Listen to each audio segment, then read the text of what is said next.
ஆண்டவருடைய பரிசுத்த நாமம் மகிமைப்படுவதாக. ஆண்டவராக இயேசு நாமத்தினாலே ஒரு விசை கூட அன்பின் வாழ்த்துக்களை தெரிவித்துக் கொள்கிறேன். இவ்வளவு நேரமாக நாம் ஆண்டவரை ஆராதித்தோம். தொடர்ந்து நாம் ஆண்டுடைய வார்த்தையை தியானிக்க போகிறோம். நம்முடைய தியானத்துக்கு ஆதாரமாக வேதத்திலிருந்து முதலாவது ஒரு வசனத்தை நாம் வாசிக்கலாம். ரோமர் 12ஆம் அதிகாரம் 11வது வசனம். ரோமர் 12:11. அசதியாயிராமல் ஜாக்கிரதையாயிருங்கள், ஆவியிலே அனலாயிருங்கள். ஆமென். கர்த்தருக்கு ஊழியம் செய்யுங்கள். ஆமென். இந்த வசனத்திலே 3 காரியங்கள் கொடுக்கப்பட்டிருக்கிறது. இதில் முதல் பகுதியை நாம் இந்த நேரத்தில் தியானிக்க போகிறோம். அசதியாயிராமல் ஜாக்கிரதையாயிருங்கள் என்கிற முதல் பகுதியை இந்த நாளில் நாம் தியானிக்க போகிறோம். நம்முடைய வாழ்க்கையிலே நாம் அநேக நேரங்களிலே, அநேக இடங்களிலே, அநேக பகுதிகளிலே நாம் அசதியாக இருக்கிறோம். ஆனால் வேதம் சொல்லுகிறது அசதியாயிராமல் ஜாக்கிரதையாக இருக்க வேண்டும். ஜாக்கிரதை என்று சொல்லும்போது ரொம்ப கவனமாக நாம் இருக்க வேண்டும். நாம் ஜாக்கிரதையாக இருந்தால் மாத்திரமே நம்முடைய வாழ்க்கையிலே ஆசீர்வாதங்களை சுதந்திரித்துக் கொள்ள முடியும். ஆண்டவருடைய சித்தத்தை நாம் நிறைவேற்ற முடியும். ஆகவே நம்முடைய வாழ்க்கையில ஜாக்கிரதை எல்லா காரியத்திலும் தேவை. எந்தெந்த காரியத்தில் நமக்கு ஜாக்கிரதை தேவை என்பதை நாம் தொடர்ந்து தியானிக்க போகிறோம். எபிரேயர் 2ஆம் அதிகாரம் முதல் வசனத்தை வாசிக்கலாம். எபிரேயர் 2:1. ஆகையால் நாம் கேட்டவைகளை விட்டு விலகாதபடிக்கு அவைகளை மிகுந்த ஜாக்கிரதையாய் கவனிக்க வேண்டும். கேட்டவைகளை விட்டு விலகாதபடிக்கு அவைகளை மிகுந்த ஜாக்கிரதையாய் கவனிக்க வேண்டும். நாம் அநேகர் வேத வசனங்களை வாசிக்கிறோம், பிரசங்கங்களை கேட்கிறோம்.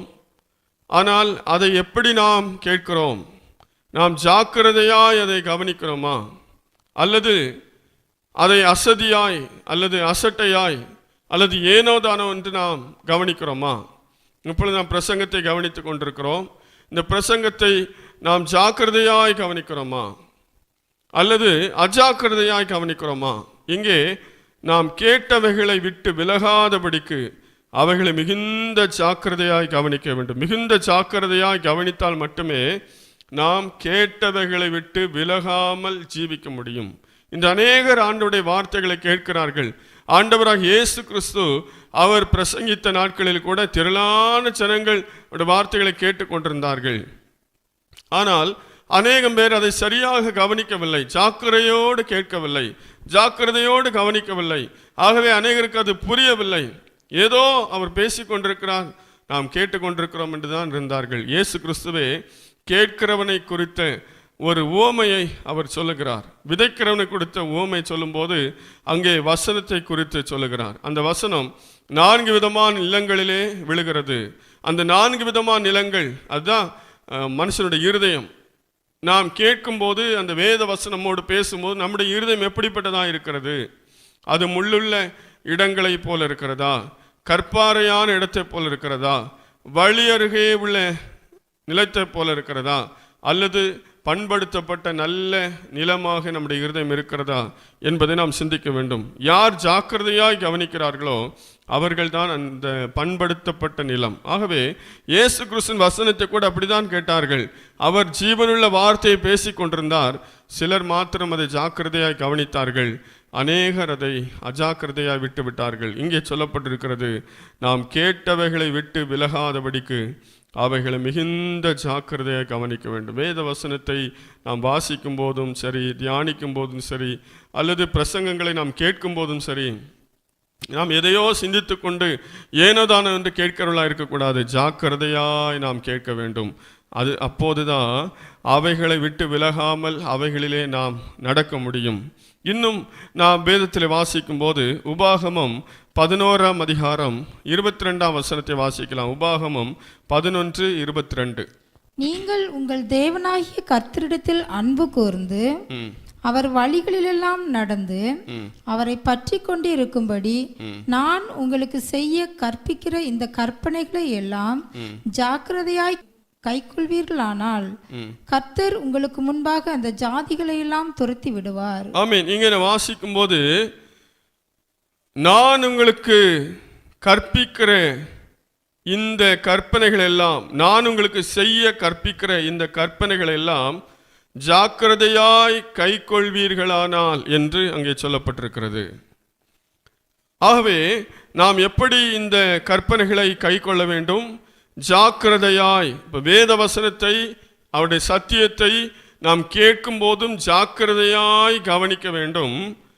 அந்த ஜாக்கிரதையாய் அதை கை கொள்ள வேண்டும். நிறைய பேர் வசனத்தை கேட்பாங்க, நிறைய பேர் வசனத்தை தியானிப்பாங்க, நிறைய பேர் வசனத்தை நன்றாக கற்று வைத்திருப்பார்கள், மனப்பாடமாய் மனதிலே பதித்திருப்பார்கள். ஆனால் வசனத்தின்படி வாழ்வது இல்லை, வசனத்தை கை கொள்வதில்லை. வசனத்தை கை கொள்ளும் போது எப்படி கை கொள்ள வேண்டுமா? ஜாக்கிரதையாய், மிக கவனமாக அதை கை கொள்ள வேண்டும். கண்டிப்பாக அதை கை கொள்ள வேண்டும். அதை நாம் விட்டுவிடக்கூடாது. வசனத்தை கை கொள்வதிலே ஜாக்கிரதை வேண்டும். அதுதான் அங்கே சொல்லப்பட்டிருக்கிறது. அருமையான தேவனுடைய பிள்ளைகளே, நாம் வசனத்தை ஜாக்கிரதையாய் கை கொள்ளும் போதுதான் தேவன் நம்மை ஆசீர்வதிப்பார். யோசுவாவுக்கு ஆண்டவர் அதை தான் சொன்னார். யோசுவா 1ஆம் அதிகாரம் 7வது வசனம் 8வது வசனத்தை வாசிக்கும் போது யோசுவாவுக்கு ஆண்டவர் தெளிவாக சொல்லுகிறார். வாசிக்கலாம். என் தாசனாகிய மோசே உனக்கு கற்பித்த நியாயப்பிரமாணத்தின் படியெல்லாம் செய்ய கவனமாய் இருக்க மாத்திரம் மிகவும் பலங்கொண்டு திடமனதாய் இரு. நீ போகும் இடமெல்லாம் புத்திமானாய் நடந்து கொள்ளும்படிக்கு அதை விட்டு வலது இடதுபுறம் விலகாதிருப்பாயாக. இந்த நியாயப்பிரமாண புஸ்தகம் உன் வாயை விட்டு பிரியாதிருப்பதாக. இதில் எழுதியிருக்கிறவைகளின் படியெல்லாம் நீ செய்ய கவனமாய் இருக்கும்படி இரவும் பகலும் அதை தியானித்துக் கொண்டிருப்பாயாக. அப்பொழுது நீ உன் வழியை வாய்க்க பண்ணுவாய், அப்பொழுது புத்திமானாயும் நடந்து கொள்ளுவாய். ஆமீன். யோசுவாவுக்கு ஆண்டவர் சொன்ன முக்கியமான காரியம் அதுதான். நான் உன்னை விட்டு விலகுவதும் இல்லை, உன்னை கைவிடுவதும் இல்லை. நீ போகும் இடமெல்லாம் நான் உன்னோடு கூட இருப்பேன். ஆனால் நீ ஒரே ஒரு காரியத்தை மாத்திரம் செய்யணும். என் தாசனாகிய மோசே உனக்கு கற்பித்த நியாய பிரமாணத்தின்படியெல்லாம் செய்ய கவனமாயிருக்க மாத்திரம் மிகவும் பலம் கொண்டு திடமனதாயிரு. இந்த நியாயப்பிரமாண புஸ்தகம் வாயை விட்டு பிரியாதிருப்பதாக. இதில் எழுதியிருக்கிறபடியெல்லாம் நீ செய்ய கவனமாய் இருக்கும்படி என்று சொல்லி மீண்டும் மீண்டும் அந்த வசனங்களிலே, அந்த அதிகாரங்களிலே சொல்லப்பட்டிருக்கிறது. ஆகவே வேத வசனத்தை கை கொள்வதிலே நாம் ஜாக்கிரதை உடையவர்களாக இருக்க வேண்டும். இந்த அநேகர் வேத வசனத்தை நன்றாக தெரிந்திருந்தாலும் நிறைய வசனத்தை நம்முடைய வாழ்க்கையில கை கொள்ளவில்லை, கடைபிடிக்கவில்லை, வசனத்தின்படி நாம் வாழ முடியவில்லை. ஆனால் வேதம் நமக்கு சொல்லுகிறது, நாம் வேத வசனத்தை குறித்து அசதியாக இருக்கக்கூடாது. வேத வசனத்தை கை கொள்வதிலே நாம் ஜாக்கிரதையாக இருக்க வேண்டும் என்று சொல்லுகிறது. இன்னும் மூன்றாவதாக நாம் வேதத்திலே வாசிக்கும் போது 1 பேதுரு 4ஆம் அதிகாரம் 7வது வசனத்தை வாசிக்கலாம். 1 பேதுரு 4:7. எல்லாவற்றிற்கும் முடிவு சமீபமாயிற்று. எல்லாவற்றிற்கும் முடிவு சமீபமாயிற்று. ஆகையால் தெளிந்த புத்தியுள்ளவர்களாய் இருந்து ஜெபம் பண்ணுவதற்கு ஜாக்கிரதை உள்ளவர்களாய் இருங்கள். ஜெபம் பண்ணுகிறதற்கு ஜாக்கிரதை உள்ளவர்களாய் இருங்கள். மூன்றாவதாக நாம் எதற்கு ஜாக்கிரதையாக இருக்க வேண்டும்?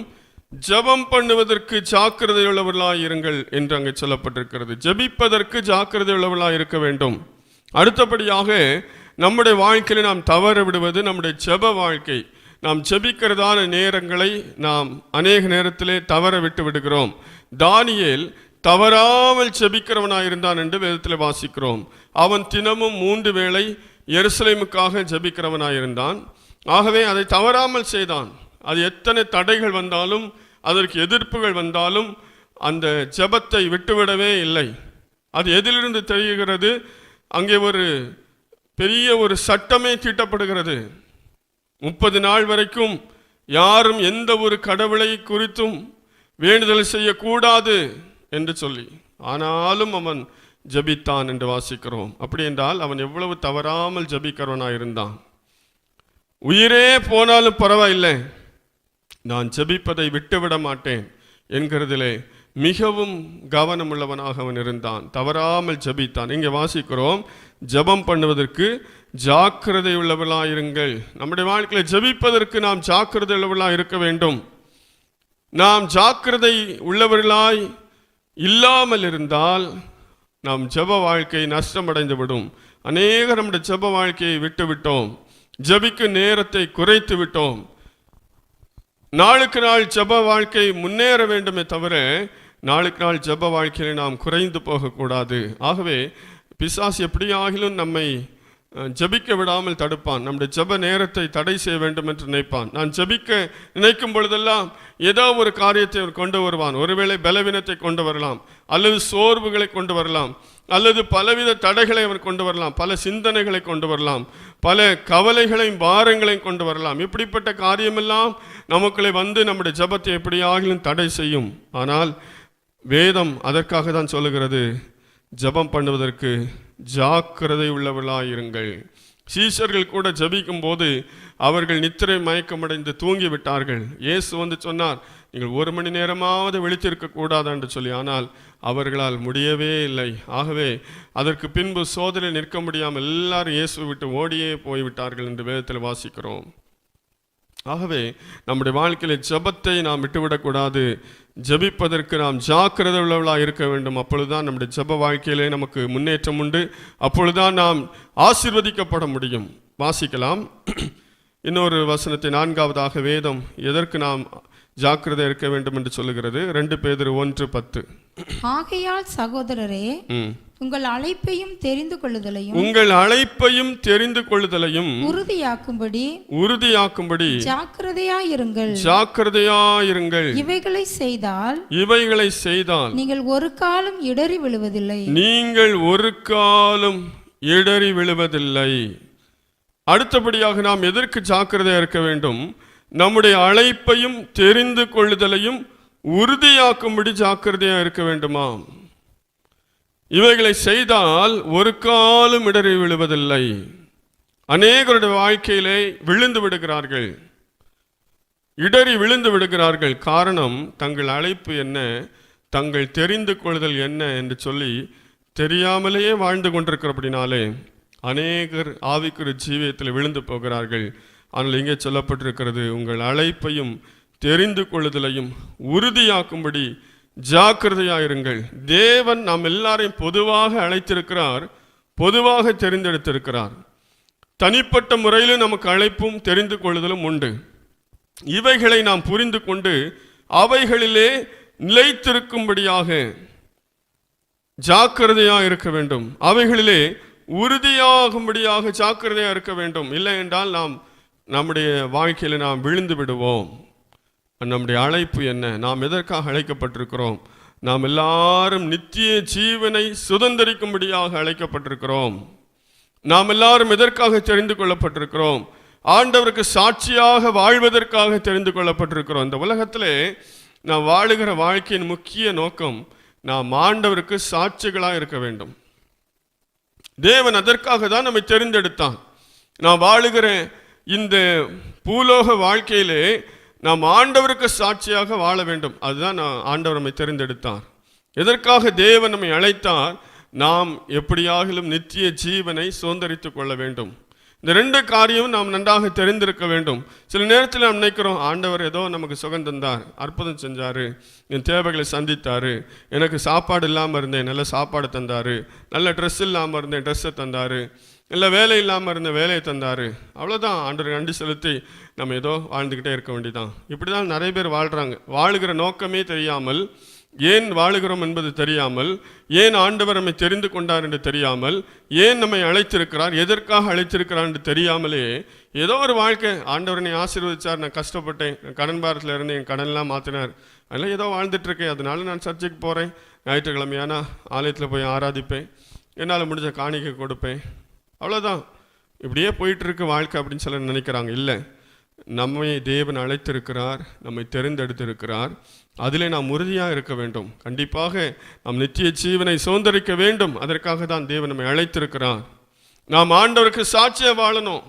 ஏதோ ஆண்டவர் நமக்கு நன்மை செய்ததாகவே நன்றி செலுத்தி விட்டு நம்முடைய மனம் போல வாழுகிற வாழ்க்கையில் ஆண்டவருக்கு சாட்சியை வாழ வேண்டும். இப்படிப்பட்ட காரியங்களிலே நாம் ஜாக்கிரதையாக அதை உறுதிப்படுத்தி கொண்டு ஜாக்கிரதையாக இருந்தால் தான் நம்முடைய ஆவிக்குரிய ஜீவியத்தில் சரியாக நம்ம போக முடியும். இல்லைன்னு சொன்னால் இம்மைக்காக மாத்திரம் இயேசுவை பின்பற்றுகிறவர்கள் எல்லாரும் பரிதபிக்கப்பட்டவர்கள் என்று வேதத்தில் வாசிக்கிறோம். ஆகவே நாம் விழுந்து போவோம். நாம் விழுந்து போகாமல் ஆவிக்குரிய ஜீவியத்திலே நாம் கடைசி வரைக்கும் நிலைநிற்க வேண்டும் என்று சொன்னால் நம்முடைய அழைப்பையும் தெரிந்து கொள்ளுதலையும் நாம் உறுதிப்படுத்த வேண்டும். இது மாத்திரமல்ல, நம்முடைய தனிப்பட்ட வாழ்க்கையிலும் தேவன் ஒவ்வொருவருக்கும் ஒரு அழைப்பை கொடுத்திருக்கிறார். ஒவ்வொருவரையும் ஒரு நோக்கத்தோடு தேவன் தெரிந்தெடுத்திருக்கிறார். அதை நாம் புரிந்து கொண்டு அதிலே உறுதியாக இருக்க வேண்டும். அப்போஸ்தலனாகிய பவுல் அவர் தெளிவாக சொல்லுகிறார், புறஜாதிகளுக்கு அப்போஸ்தலனாக தேவன் என்னை தெரிந்து கொண்டார் என்று சொல்லுகிறார். ஆகவே அவருடைய அழைப்பையும் தெரிந்து கொள்வதிலையும் அவர் நன்றாக அறிந்து கொண்டு அதிலே உறுதியாக இருந்து அவர் முக்கியமான ஊழியங்கள் எல்லாம் எருசலேமுக்கு புறம்பாக மற்ற எல்லா தேசங்களுக்கு சென்று அவர் ஊழியம் செய்தார். அப்போ அவருடைய அழைப்பு தெரிந்து கொள்ளுதல் அவர் நன்றாக அறிந்து வைத்து கொண்டு அதில் உறுதியாக இருந்து தன் ஓட்டத்தை ஜெயமாக ஓடி முடித்தார். அதுபோல் நம்முடைய வாழ்க்கையில் ஒவ்வொருவரையும் தேவன் தெரிந்து கொண்டதற்கு ஒரு தனிப்பட்ட நோக்கமும் அழைப்பும் நிச்சயமாக இருக்கும். அதை நாம் முதலாவது அறிந்து கொள்ள வேண்டும். ஆண்டவரே, என்னை எதற்காக நீர் விசேஷமாக அழைத்தீர்? என்னை எதற்காக விசேஷமாய் தெரிந்து கொண்டீர்? நான் என் வாழ்க்கையில் என்ன செய்ய வேண்டும்? நான் என்ன செய்ய சித்தமாக இருக்கிறீர்? பவுல் சந்தித்த உடனே முதல்ல அதான் சொன்னேன், ஆண்டவரே நான் என்ன செய்ய சித்தமாக இருக்கிறீர்? அதுபோல் நம்ம ஆண்டவர்கிட்ட கேட்கணும். ஏதோ ஒரு வாழ்க்கை வாழ்கிறோம், நல்ல வேலை கிடைக்கணும் ஆண்டவரே, நல்ல படிப்பு வரணும், நல்ல குடும்ப ஆசீர்வாதமாக இருக்கணும், எனக்கு சுகம்பலன் வேணும், அவ்வளோதான் அப்படின்னு சொல்லி வாழக்கூடாது. ஆண்டவர்கிட்ட கேட்கணும், ஆண்டவரே நீர் எதற்காக என்னை தெரிந்து கொண்டீர்?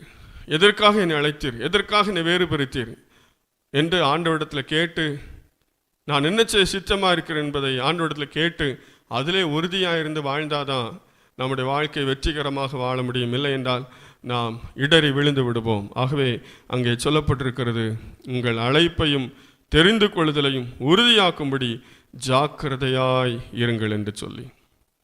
ஐந்தாவதாக நாம் எதிலே ஜாக்கிரதை உள்ளவர்களாக இருக்க வேண்டும்? தீத்துவின் புத்தகம் 3ஆம் அதிகாரம் 8வது வசனம். தீத்து 3:8. இந்த வார்த்தை உண்மை உள்ளது. தேவனிடத்தில் விசுவாசமானவர்கள் நற்கிரியைகளை செய்ய ஜாக்கிரதையாய் இருக்கும்படி நீ இவைகளை குறித்து திட்டமாய் போதிக்க வேண்டும் என்று விரும்புகிறேன். இவைகளே நன்மையும் மனுஷருக்கு பிரயோஜனமும் ஆனவைகள். ஆமென். அடுத்தபடியாக நாம் எவைகளிலே ஜாக்கிரதையா இருக்க வேண்டும்? நற்கிரியைகளை செய்ய ஜாக்கிரதையா இருக்கும்படி. நற்கிரியைகளை செய்வதிலே நாம் ஜாக்கிரதையா இருக்க வேண்டும். அநேக நற்கிரியைகளை நாம் செய்ய வேண்டும். நாம் இந்த உலகத்தில் வாழுகிற நாட்களிலே மற்றவர்களுக்கு நன்மை செய்ய வேண்டும். அந்த நற்கிரியைகள் செய்வதை நாம் விட்டுவிடக்கூடாது. நம்முடைய வாழ்க்கையில் சில நேரத்தில் நாம் ஒரு பக்கம் மாத்திரமே வாழ்ந்து கொண்டிருக்கிறோம். இன்னொரு பக்கத்திலே நற்கிரியைகளை செய்வதை அநேகர் நாம் விட்டுவிடுகிறவர்களாக இருக்கிறோம். ஆனால் இங்கே பவுல் சொல்லுகிறார், அதில் நாம் ஜாக்கிரதையாக இருக்க வேண்டும். நற்கிரியைகளை செய்ய ஜாக்கிரதையாக இருக்கும்படி நீ போதி என்று சொல்லி அவர் சொல்லுகிறார். ஆகவே நற்கிரியைகள், மற்றவர்களுக்கு செய்கிற நன்மைகள், அவைகளிலே நாம் தவறாமல் நம்முடைய வாழ்க்கையை செய்து கொண்டு இருக்க வேண்டும். ஆதி அப்போஸ்தலர் நாட்களிலே இந்த சபைகள் அநேகருக்கு அவர்கள் நன்மைகளை செய்தார்கள். கஷ்டப்படுகிற சபைகளுக்கு உதவினார்கள், ஊழியங்களை தாங்கினார்கள், ஊழியக்காரர்களை தாங்கினார்கள், அநேக ஏழைகளுக்கு உதவி செய்தார்கள், விதவைகளை தாங்கினார்கள். இப்படிலாம் வாசிக்கிறோம். இந்த நற்கிரியைகளை செய்ய பழக வேண்டியது அவசியம். நற்கிரியைகளை செய்யாமல் விட்டுவிடக்கூடாது. நல்லா ஜபிக்கிறோம், நல்லா ஆராதிக்கிறோம், நல்லா துதிக்கிறோம், அந்நிய பாஷைகளை பேசுகிறோம், ஆவியில் நிறைகிறோம், எல்லாம் பண்ணுறோம். அது மட்டும் செய்து கொண்டு நாம் பரலோகத்திலே சென்று விடலாம் என்று நினைக்கக்கூடாது. நற்கிரியை செய்கிறவர்களாக இருக்க வேண்டும், மற்றவர்களுக்கு உதவி செய்கிறவர்களாக இருக்க வேண்டும், நன்மை செய்கிறவர்களாக இருக்க வேண்டும். அப்படிப்பட்ட நற்கிரியைகளை செய்வதிலே நாம் ஜாக்கிரதையாக இருக்க வேண்டும். எப்போ சந்தர்ப்பம் கிடைக்குதோ அந்த சந்தர்ப்பத்தை நாம் பயன்படுத்திக் கொள்ள வேண்டும். நீதிமொழிகள் 3ஆம் அதிகாரம் 27ஆம் வசனத்தில் இப்படியா சொல்லப்பட்டிருக்கிறது, வாசிக்கலாம். நன்மை செய்யும்படி உனக்கு திராணி இருக்கும்போது, நன்மை செய்யும்படி உனக்கு திராணி இருக்கும்போது அதை செய்யத்தக்கவர்களுக்கு செய்யாமல் இராதே. அதை செய்யத்தக்கவர்களுக்கு செய்யாமல் இராதே. ஆகவே எப்பவும் நமக்கு அந்த சான்ஸ் கிடைக்காது. நமக்கு சான்ஸ் கிடைக்கும் போது, நமக்கு திராணி இருக்கும்போது, நமக்கு சந்தர்ப்பம் கிடைக்கும் போது, நம்மிடத்தில் எல்லா காரியம் இருக்கும்போது நாம் என்ன செய்ய வேண்டும்? அதை செய்து கொள்ள வேண்டும். ஆகவே நன்மை செய்ய உனக்கு திராணி இருக்கும்போது அதை செய்யாமல் இராதே என்று சொல்லப்பட்டிருக்கிறது. ஆகவே நற்கிரியைகளை செய்வதிலே நாம் ஜாக்கிரதையாக இருக்க வேண்டும். அந்த நல்ல சமாரியன் குறித்த உவமையில நாம் வாசிக்கிறோம். அந்த சமாரியன் என்ன செய்கிறான்? சந்தர்ப்பத்தை பயன்படுத்திக் கொள்கிறான். ஆனால் அந்த லேவியனும் ஆசாரியனும் அந்த சந்தர்ப்பத்தை இழந்து விடுகிறார்கள். ஆகவே அந்த சந்தர்ப்பத்தில் அவனுக்கு உதவி செய்யலை அப்படின்னா வேறு எந்த சந்தர்ப்பத்தில் உதவி செய்ய முடியும்? அதே போல அந்த ராஜாக்களின் நாட்களிலே நாம் வாசிக்கிறோம். 4 குஷ்டரோகிகள் அவர்கள் சொல்லுகிறார்கள், இந்நாள் நற்செய்தி அறிவிக்கும் நாள், நாம் பொழுது விடியும் மட்டும் மௌனமாயிருந்தால் குற்றம் நம்மேல் சுமரும். அவங்க அன்னைக்கு தேசத்தில் வந்து சொல்லலை அப்படின்னா தேசம் அழிந்து கொண்டிருக்கும். ஆகவே அப்படிப்பட்ட நற்கிரியைகள் செய்ய வேண்டிய நேரத்தில், செய்ய வேண்டிய சந்தர்ப்பத்தில் நாம் நன்மைகளை செய்ய வேண்டும், நற்கிரியைகளை செய்ய வேண்டும், நற்கிரியைகளை செய்ய நாம் பழக வேண்டும். தொற்காள் என்கிறதான ஸ்திரியை குறித்து நாம் வாசிக்கும் போது, சீசி ஆண்டவரை பின்பற்றுகிற ஒரு சீசியாக இருந்தாள், அவள் அநேக நன்மைகளை செய்தாள் என்று வாசிக்கிறோம். அதுபோல நம்முடைய வாழ்க்கையில் நற்கிரியை என்பதும் நம்முடைய வாழ்க்கையில் முக்கியமான ஒரு பகுதி. நாம் நற்கிரியைகளை செய்வதற்கு ஜாக்கிரதை உள்ளவர்களாக இருக்க வேண்டும். அடுத்தபடியாக நாம் எதற்கு ஜாக்கிரதையாக இருக்க வேண்டும் என்று வேதத்தில் வாசிக்கிறோம். எபேசியர் 4ஆம் அதிகாரம் 3வது வசனத்தை வாசிக்கலாம். எபேசியர் 4:3. சமாதான கட்டினால் ஆவியின் ஒருமையை காத்து கொள்வதற்கு ஜாக்கிரதையாயிருங்கள். ஆமீன். சமாதான கட்டினால் ஆவியின் ஒருமையை காத்துக்கொள்வதற்கு ஜாக்கிரதையாயிருங்கள். ஆவியின் ஒருமையை காத்துக்கொள்ள ஜாக்கிரதையா இருக்க வேண்டும். எல்லா இடத்திலும் ஆண்டவர் எதிர்பார்க்கிறது ஒரு மனம். ஆவியின் ஒருமையை காத்துக்கொள்ள வேண்டும். நாம் எல்லா பகுதியிலும் வாழ்க்கையில் ஆவியின் ஒருமை இல்லை என்றால் நாம் ஒன்றையும் பெற்றுக்கொள்ள முடியாது. ஆண்டவர் என்ன சொல்லுகிறார்? 2 பேர் 3 பேர் எங்கே நாமத்தினாலே ஒருமனப்பட்டாலும் அங்கே நான் இருக்கிறேன். எத்தனை பேர் என்பது முக்கியமல்ல, அவருடைய மனம் எப்படிப்பட்டதா இருக்கிறது. பெந்தேகோஸ்து நாளிலே அந்த மேல் வீட்டறையிலே 120 பேர் ஒரே மனமாய் ஆண்டவர் நோக்கி பார்த்தபடினாலே அங்கே பெரிய ஒரு மாற்றம் உண்டானது, எழுப்புதல் உண்டானது. ஆவியானவர் பலமாய் இறங்கி அசைவாடினார். ஒரு மனம்தான் தேவை. கிதியோனோடு கூட இந்த சேனைகள், திரளான சேனைகள் இருந்தார்கள். ஆனால் அவர்கள் எல்லாரையும் பிரித்து கடைசியாக அவனோடு இருந்தவர்கள் 300 பேர் மட்டும்தான். ஒரு பெரிய கடற்கரை மணலை போன்ற ஜனங்களை எதிர்கொள்வதற்கு அவனோடு இருந்தவர்கள் 300 பேர் தான். அந்த 300 பேரும் ஒரு மனமாய் அந்த காரியத்தை செய்தபடினாலே அவன் சொன்னான், நான் என்ன செய்கிறேனோ அதை நீங்கள் செய்யுங்க, நான் என்ன சொல்கிறேனோ அதை நீங்கள் சொல்லுங்கள், ஒரே நேரத்தில் அதே நீங்கள் செய்யணும் அப்படின்னு சொன்னான். அதே மாதிரி அவங்க செஞ்சாங்க. அவங்கள்ட்ட இருந்ததெல்லாம் பெரிய பெரிய பட்டயமோ ஈட்டியோ எதுவுமே கிடையாது. அவங்க சாதாரண பானை, தீவட்டி, எக்காலம் தான் வச்சுருந்தாங்க. யுத்தத்துக்கான ஆயுதங்கள் கூட அவங்கள்ட்ட இல்லை. ஆனால் அவர்களிடத்திலே ஒரு மனம் இருந்தது. ஒரு மனம் இருந்தபடினாலே அவர்களுடைய வாழ்க்கையிலே அற்புதங்களை காண முடிந்தது. ஆகவே ஒரு மனதை காத்துக்கொள்ள ஜாக்கிரதையாக இருக்க வேண்டும். எல்லா இடத்துலையும் ஒரு மனம் தேவை. நம்முடைய தனிப்பட்ட வாழ்க்கையில், நம்முடைய குடும்ப ஜீவியத்தில், சபையிலே, வேலை செய்கிற இடத்துல, எல்லா இடத்துலையும் ஒரு மனம் தேவை. ஒரு மனம் இல்லை என்றால் எந்த ஒரு காரியத்தை செய்ய முடியாது. ஆகவே பிசாசு முதல்ல கெடுக்கிறது இந்த ஒரு மனதை கெடுத்துருவான். பிரிவினை வந்து விட்டால் அங்கே பிசாசு எளிதாக புகுந்து கிரியை செய்யலாம். ஆகவே எல்லா இடத்துலையும் பிரிவினை உண்டாக்குவான். மிருகங்களை வேட்டையாடும் போது பாருங்க, அந்த மிருகங்களை வேட்டையாடுகிற அந்த சிங்கமோ புலியோ கரடியோ அவைகள் என்ன செய்கிறது? அந்த கூட்டத்தை கலைத்து அதிலிருந்து தனியாக ஒன்றை பிரித்து வேட்டையாடுகிறது. பெரிய ஒரு கூட்டத்துக்குள்ள போய் அது வேட்டை செய்யாது. தனியாக எது பிரிஞ்சு வருதோ, தனியாக எது மாட்டுதோ, அதுதான் என்ன செய்து வேட்டையாடுது. அதே போல தான் பிசாசானவன் நம்முடைய வாழ்க்கையில் முதலாவது இந்த ஒருமன ஆவியை அவன் கெடுத்து விடுவான். ஆகவே ஆவியின் ஒருமை, ஒருமனம் தேவை. ஆவியிலே நாம் ஒருமனமாய் இருந்தால் நம்மை ஒன்றும் செய்ய முடியாது.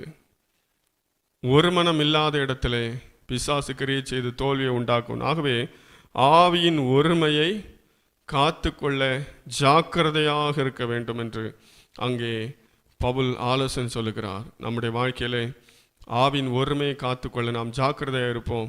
அப்படி இல்லை என்றால் நம்முடைய வாழ்க்கையில் தோல்வியை நாம் சந்திக்க முடியும். இன்னும் நாம் வேதத்தில் வாசிக்கும் போது எபிரேயர் 4ஆம் அதிகாரம் 11ஆம் வசனத்தை வாசிக்கலாம். எபிரேயர் 4:11.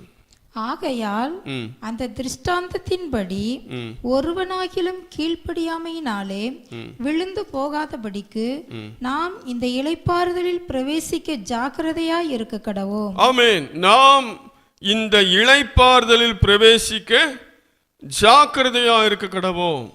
அடுத்தபடியாக நாம் இளைப்பாறுதல் பிரவேசிக்க ஜாக்கிரதையா இருக்க வேண்டும். நமக்கு இளைப்பாறுதல் வாக்குத்தத்தம் பண்ணப்பட்டிருக்கிறது. இஸ்ரவேல் ஜனங்களுக்கு கானான் தேசம் வாக்குத்தத்தம் பண்ணப்பட்டது போல நாம் எல்லாருக்கும் ஆண்டவர் பரம கானானாகிய நித்திய ஜீவனை வாக்குத்தத்தம் பண்ணியிருக்கிறார். அந்த வாக்குத்தத்தம் பண்ணப்பட்ட நித்திய ஜீவனை, அந்த இளைப்பாறுதலை நாம் எல்லாரும் சுதந்தரிக்க வேண்டும், அதில் பிரவேசிக்க வேண்டும். அன்று கானானுக்கு போகிற இஸ்ரவேல் ஜனங்களை பார்க்கும்போது எகிப்திலிருந்து லட்சக்கணக்கான ஜனங்கள் கடந்து போனார்கள். ஆனால் அதில் புறப்பட்ட எல்லாரும் விழுந்து போனார்கள்.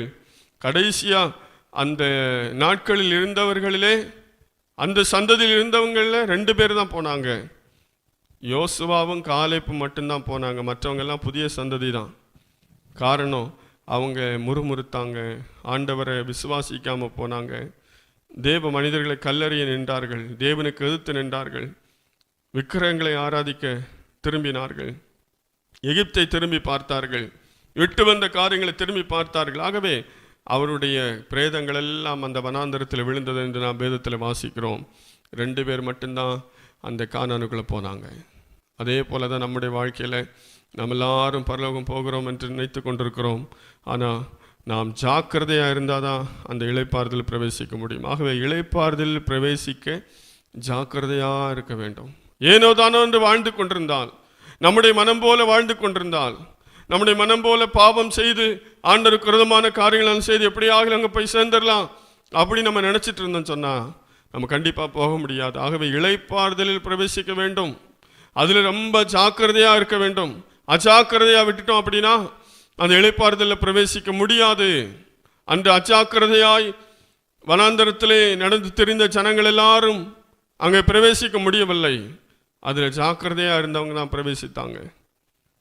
சொல்லப்போனால் மோசேயும் ஆரோனும் கூட அங்கே போகலை. ஒரு சிறிய காரியத்திற்காக, ஒரு தவறுக்காக தேவன் அவர்களை கூட அனுமதிக்கவில்லை. அருமையான தேவனுடைய பிள்ளைகள், அப்படியானால் நாம் இளைப்பாறுதல் பிரவேசிக்க எவ்வளோ ஜாக்கிரதையாக இருக்க வேண்டும், எவ்வளவு கவனமாக நாம் ஜீவிக்க வேண்டும். எப்படியோ போய் சேர்ந்துடலாம் நினச்சி நம்ம போனோம் அப்படின்னா கண்டிப்பாக போக முடியாது. இளைப்பாறுதல் பிரவேசிக்க நாம் ஜாக்கிரதையாக இருக்க வேண்டும். அதை நம்ம விட்டுறக்கூடாது, அதை மிஸ் பண்ணிடக்கூடாது. அது 2வது கிடைக்காது. ஒரே ஒரு வாழ்க்கை தான், ஒரே ஒரு சான்ஸ் தான். அதுக்கு பிறகு நம்ம யோசிப்பதற்கு சந்தர்ப்பம் நமக்கு இல்லை. ஆகவே இளைப்பாறுதல் பிரவேசிக்க நாம் ஜாக்கிரதையாக இருக்க வேண்டும். இன்னும் வாசிக்கலாம். 2 பேதுரு 3ஆம் அதிகாரம் 14ஆம் வசனம். 2 பேதுரு 3:14.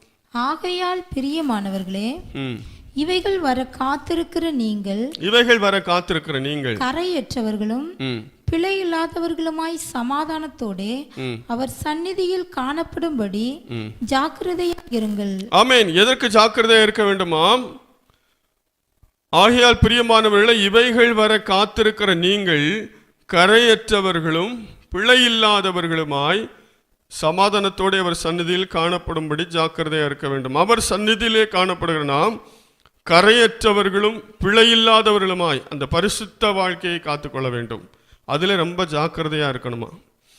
கரையற்றவர்களும் பிழை இல்லாதவர்களுமாய் சமாதானத்தோடு அவர் சந்நிதியிலே காணப்படும்படி ஜாக்கிரதையாக இருங்கள். நம்முடைய வாழ்க்கையை நாம் கரையில்லாமல் பிழை இல்லாமல் பாதுகாத்து கொள்ள வேண்டும். அதில் நாம் ஜாக்கிரதையாக இருக்க வேண்டும். ஏனென்றால் அவருக்கு முன்பாக நிற்கும்போது அப்படிதான் நாம் நிற்க முடியும். கரை திரை முதலானவைகள் இல்லாமல் கற்புள்ள கன்னிகைகளைப் போல நாம் அவர் சமூகத்தில் நிற்க வேண்டும். ஆகவே அதில் ஜாக்கிரதையாக இருக்கணும். அப்போ பார்த்துக்கலாம் நினைக்கக்கூடாது. அந்த 10 கன்னிகைகள் என்ன செஞ்சாங்க? 5 பேர் எண்ணெய் எடுத்துக்கொண்டு போனாங்க, 5 பேர் எண்ணெய் எடுத்துகிட்டு போகலை. ஆகவே அங்கே மணவாளன் வந்த பிறகு அங்கே ஒரு காரியம் செய்ய முடியல. அவங்க எண்ணெய் வாங்க போனாங்க, கதவு அடைக்கப்பட்டது. இதே போல் ஆண்டவர் வந்த பிறகு நம்ம ஆண்டவர்கிட்ட மன்னிப்பு கேட்டுக்கலாம், அங்கே போய் நம்மளை சரி பண்ணிக்கலாம், அங்கே போய் நம்ம பரிசுத்தமாயிடலாம் அப்படி நம்ம நினச்சோம் அப்படின்னா அது நடக்காது.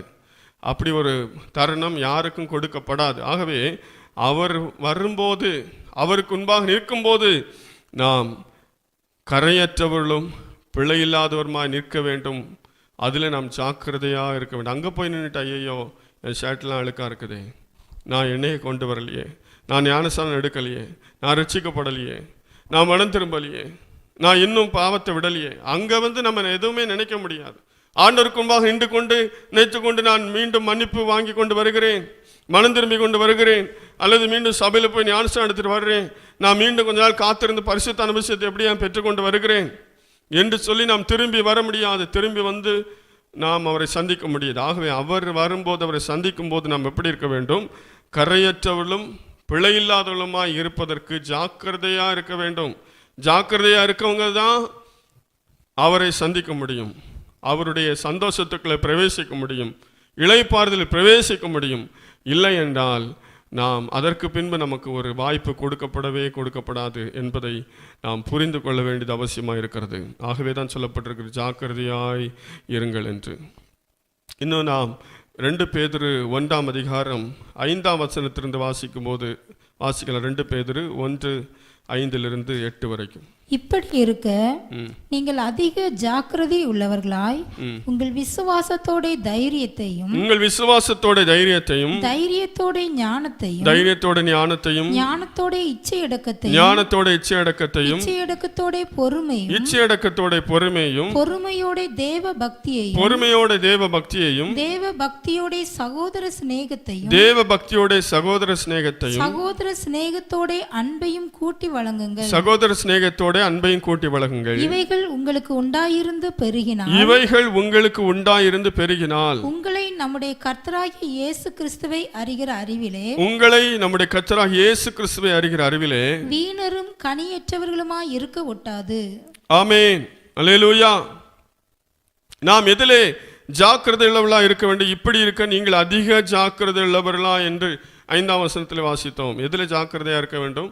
இப்படிப்பட்ட ஆவிக்குரிய கனிகள், ஆவிக்குரிய குணாதிசயங்கள் நம்மிலே வளருவதிலே நாம் ஜாக்கிரதையாக இருக்க வேண்டும்.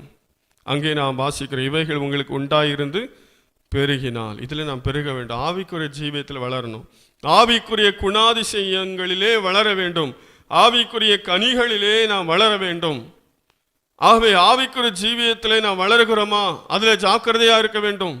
இது நம்மிடத்தில் பெருகி கொண்டிருக்கிறதா? விசுவாசம் பெருகி கொண்டிருக்கிறதா?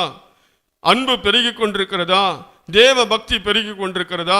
சகோதர சிநேகம் பெருகி கொண்டிருக்கிறதா? அங்கே சொல்லப்பட்ட ஒவ்வொரு காரியங்களையும் நாம் நம்முடைய வாழ்க்கையிலே ஆராய்ந்து பார்க்க, இதில் நம்ம பெருகிட்டு இருக்கிறோமா? இது வளர்ந்துட்டு இருக்குதா? அல்லது இருந்த மாதிரியே இருக்கிறோமா? நாம் ஆரம்பித்த நாட்களில் இருந்து அப்படியே இருந்து கொண்டிருக்கிறோமா? அல்லது நாம் ஆவிக்குரிய ஜீவியத்தில் வளர்ந்து கொண்டிருக்கிறோமா? அதில் ஜாக்கிரதையாக இருந்தால் தான் வளர்ச்சி இருக்கும். நம்ம ஒரு செடியை வைக்கிறோம், அந்த செடியை ஒவ்வொரு நாளும் கவனித்து அதில் கவனமாக இருந்தால் தான் அந்த செடி வளர்ந்து நமக்கு பிரயோஜனமாக இருக்கும். நம்ம அதை வச்சுட்டு கவனிக்கவே இல்லை, அது தண்ணி ஊற்றலை, அதுக்கு உரம் வைக்கலை, அதை பார்க்குறதே இல்லை அப்படின்னா அந்த செடியால் நமக்கு பிரயோஜனம் இருக்காது, ஏன்னா அந்த வளராது. அதே போல தான் நம்முடைய ஆவிக்குரிய ஜீவியத்தை நம்ம அப்படியே விட்டு விட்டோம் என்று சொன்னால் அந்த ஆவிக்குரிய ஜீவியம் ஒன்றுமில்லாமல் போய்விடும். ஆகவே ஆவிக்குரிய காரியங்களிலே நாம் வளர்ந்து கொண்டிருக்கிறோமா? அதில் நாம் ஜாக்கிரதையாக இருக்க வேண்டும். நம்முடைய சரீரத்தில் எத்தனையோ காரியத்தில் ஜாக்கிரதையாக இருக்கிறோம். நம்ம சரீரத்தில் பலன் எல்லாம் எப்படி இருக்குது, நம்முடைய சரீரத்தின் நிலைமை எப்படி இருக்குது, அடிக்கடி போய் செக் பண்ணிக்கிறோம். சரீரத்தில் ஒவ்வொரு பகுதியும் எப்படி இருக்கிறது ஸ்கேன் பண்ணி பார்த்துக்கிறோம். அல்லது ஹோல் பாடி செக்கப் நிறைய இருக்குது இல்லையா? இதெல்லாம் டெஸ்ட் பண்ணி பார்த்து ஒவ்வொரு அவயவங்களும் எப்படி இருக்குது, எப்படி ஃபங்க்ஷன் ஆகுது அப்படின்னு சொல்லிலாம் பார்த்து அடிக்கடி நம்ம கவனிச்சுட்டு இருக்கோம் நம்முடைய சரீர சுகத்தை குறித்து. ஆனால் ஆவிக்குரிய ஜீவியத்தை குறித்து நாம் என்ன அக்கறை உள்ளவர்களாக இருக்கிறோம்? அங்கே சொல்லப்படுற நீங்கள் அதிக ஜாக்கிரதை உள்ளவர்களாய் என்று வாசிக்கிறோம். ஆவிக்குரிய வாழ்க்கையை குறித்து ஒரு கவனம், அக்கறை, ஒரு ஜாக்கிரதை நமக்கு தேவை. அஜாக்கிரதையாக அல்லது அசதியாக இருந்து விட்டோம் என்று சொன்னால் நம்முடைய ஆவிக்குரிய ஜீவியம் வீணாய் போய்விடும். ஆகவே ஆவிக்குரிய வளர்ச்சி தேவை. ஆவிக்குரிய வாழ்க்கையில் நாம் வளர வேண்டும். அதை குறித்து ஒரு ஜாக்கிரதையுள்ளாய் அதில் கவனம் செலுத்தி இருந்தால் தான் நாளுக்கு நாள் வளர்ந்து நாம் ஆண்டவரை சந்திக்க முடியும். கடைசியாக ஒரு வசனத்தை வாசித்து நாம் ஜெபிக்க போகிறோம். 2 கொரிந்தியர் 8ஆம் அதிகாரம் 7வது வசனம் வாசிக்கலாம். அல்லாமலும் விசுவாசத்திலும் போதிப்பிலும் அறிவிலும் எல்லாவித ஜாக்கிரதையிலும் எங்கள் மேலுள்ள உங்கள் அன்பிலும் மற்ற எல்லா காரியங்களிலும் நீங்கள் பெருகி இருக்கிறது போல இந்த தர்ம காரியத்திலும் பெருக வேண்டும். ஆமென். இங்கே வாசிக்கும் போது எல்லாவித ஜாக்கிரதை என்று அங்கே வாசிக்கிறோம். எல்லாவித ஜாக்கிரதை. இப்போ ஜாக்கிரதை என்று சொல்லி நாம் கிட்டத்தட்ட ஒரு 9 காரியத்தை பார்த்திருக்கிறோம். இந்த 9 காரியம்தான் என்றல்ல, எல்லா காரியத்திலும் நாம் ஜாக்கிரதையுள்ளவர்களாய் இருக்க வேண்டும். தன் வேலையில் ஜாக்கிரதையுள்ளவனை கண்டாயானால் அவன் நீசருக்கு முன்பாக நிற்காமல் ராஜாக்களுக்கு முன்பாக நிற்பான் என்று வேதத்தில் வாசிக்கிறோம். ஆகவே எல்லா காரியத்திலும் நான் ஜாக்கிரதையாக இருக்க வேண்டும். அஜாக்கிரதையாக இருக்கிறவர்கள் நிச்சயமாக ஆசீர்வாதங்களை இழந்து போவார்கள், நித்திய ஜீவனை இழந்து போவார்கள். எல்லாவற்றிலும் இங்கே நான் வாசித்த காரியம் மட்டுமல்ல, எல்லா காரியத்திலும் ஆண்டவரை துதிப்பதிலே, ஆராதிப்பதிலே, ஜெபிப்பதிலே, ஆண்டவர் கொடுப்பதிலே, ஊழியம் செய்வதிலே, எல்லா காரியத்திலும் வாழ்க்கை எல்லா பகுதியிலும் ஜாக்கிரதையாக இருக்க வேண்டும். எல்லா ஜாக்கிரதை என்று அங்கே வாசித்தோம். எல்லாவற்றிலும் ஜாக்கிரதையாக இருக்கும்போது தான் நாம் ஒரு வெற்றி உள்ள வாழ்க்கை வாழ முடியும். ஏசாவை குறித்து பார்க்கும்போது அவன் தன் சேஷ்ட புத்திர பாகத்தை அலட்சியம் பண்ணினான் என்று வாசிக்கிறோம். அதை குறித்து அவன் ஜாக்கிரதையா இல்லை. ஆகவே தான் 2வது அவனுக்கு ஆசீர்வாதத்தை இழந்து போனான். அவன் அலட்சியப்படுத்துகிறவனா இருந்தான், பெற்றோரை அலட்சியப்படுத்துகிறவனா இருந்தான், ஆசீர்வாதத்தை அலட்சியப்படுத்துகிறவனா இருந்தான். 2வது அவன் தேடியும் கண்ணீர் வடித்தும் அவனுக்கு அது கிடைக்கவில்லை என்று வேதத்தில் வாசிக்கிறோம். அதே போல நம்முடைய வாழ்க்கையிலே நாம் அலட்சியமாக இருந்து கொண்டிருந்தால், அசதியாக இருந்து கொண்டிருந்தால் 2வது அந்த காரியம்லாம் நமக்கு கிடைக்காது. ஆகவே எல்லாவற்றிலும், ஆவிக்குரிய ஜீவியத்திலும் சரீரப்பிரகாரமான வாழ்க்கையிலும் எல்லாவற்றிலும் நாம் ஜாக்கிரதையாக இருக்க வேண்டும். ஆகவே தான் அங்கே ரோமருக்கு எழுதிய நிருபத்திலே 12ஆம் அதிகாரம் 11ஆம் வசனத்திலே அப்போஸ்தலனாகிய பவுல் சொல்லுகிறார், அசதியாக இராமல் ஜாக்கிரதையாக இருங்கள். நம்முடைய வாழ்க்கையில் நாம் ஜாக்கிரதையாக இருப்போம், அப்போது நித்திய ஜீவனை சுதந்தரித்துக் கொள்வோம், ஆசீர்வாதங்களை சுதந்தரித்துக் கொள்வோம். கர்த்தர் தாம் இந்த வார்த்தைகள் மூலமாக உங்களை பலப்படுத்துவாராக. கண்களை மூடி ஆண்டவர் நோக்கி நாம் பார்ப்போம். அல்லேலூயா. ஆண்டவரே ஸ்தோத்திரங்க தாவே, துதிக்கிறோமப்பா. ஆண்டவரே உம்முடைய நாமத்தை நாங்கள் மகிமைப்படுத்துகிறோம். அல்லேலூயா, அல்லேலூயா. இயேசுவே உமக்கு நன்றி, நன்றி அப்பா, நன்றி அப்பா. எல்லாரும் அர்ப்பணிப்போமா? ஆண்டோட வசனத்தின்படி நம்மை ஆராய்ந்து பார்ப்போம். ஆமென். அல்லேலூயா. ரிபகன ரபகன சகன ரபகனமா. ஆமென், ஆமென். நாம் ஜாக்கிரதையாக இருக்க வேண்டும். கடைசி காலத்தில் வாழ்ந்து கொண்டிருக்கிறோம். எல்லாவற்றிலும் ஜாக்கிரதையாய் ஒரு பிரசங்கத்தை கவனித்தால் ஜாக்கிரதை, ஆண்டோட கற்பனை கை கொள்வதிலே ஜாக்கிரதை, ஜெபிப்பதிலே ஜாக்கிரதை, நிறைய காரியம் நம்ம தியானித்தோம். எல்லாவற்றிலும் ஜாக்கிரதையாக இருக்க நம்மை அர்ப்பணிப்போம். அல்லேலூயா. ஆவியானல் உள்ளதா அவியாமல் பாதுகாப்பா, ஆவியானல் உள்ளதாய் அவியாமல் பாதுகாப்பாய், அனலும் இல்லாமல் குளிரும் இல்லாமல் ஜீவிப்பது பரிதாபம், அனலும் இல்லாமல் குளிரும் இல்லாமல் ஜீவிப்பது பரிதாபம். ஆவியானல் உள்ளதா அவியாமல் பாதுகாப்பார், ஆவியானல் உள்ளதா அவியாமல் பாதுகாப்பார். அசதியாயிருந்திடாமல் இன்னும் அதிசயங்கள் செய்வோமே, அசதியாயிருந்திடாமல் இன்னும் அதிசயங்கள் செய்வோமே, ஜபத்திலே தரித்திடுவோம், ஜெய ஊழியம் செய்திடுவோம், ஜபத்திலே தரித்திடுவோம், ஜெய ஊழியம் செய்திடுவோம். ஆவியானல் உள்ளதா அவியாமல் பாதுகாப்பா, ஆமென். ஆவியானல் உள்ளதா அவியாமல் பாதுகாப்பா,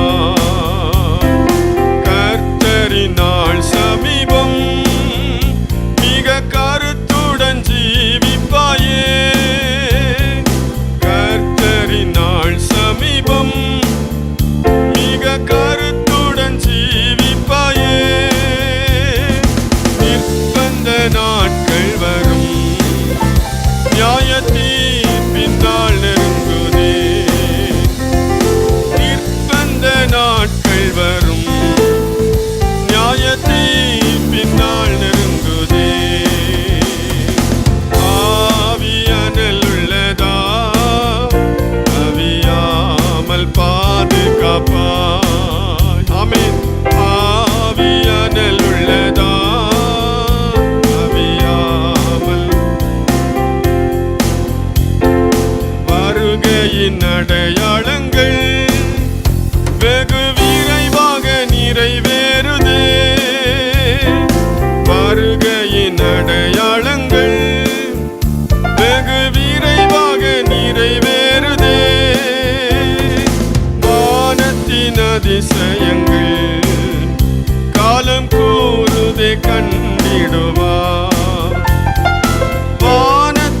அதிசயம்